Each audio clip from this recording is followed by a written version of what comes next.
Saunagus bliver mere og mere populært, fordi at det er en afslappende oplevelse.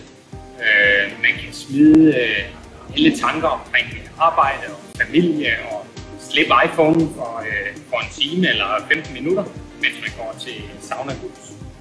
Og kombineret med musik og gode dufte eller eteriske olie, så kan man svæve hen og få sådan et frirum fra hverdagens stressareal. Der er rigtig mange, der allerede laver Saunagus i forvejen og er dygtige til det. Men på det her kursus, der går vi mere i dybden med håndklædeteknik.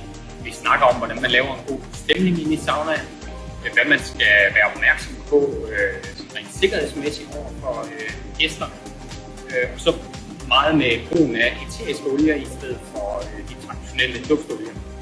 Så det er bestemt ikke svært, når man har nogle grundteknikker og noget grundsikkerhed med sig, og ved noget om de her eteriske olier. Og så derfra, så er det jo næsten ligesom man får kørekort, at så skal man til at uddanne sig selv og hinanden ud for de her rammer, som jeg lærer på kurset.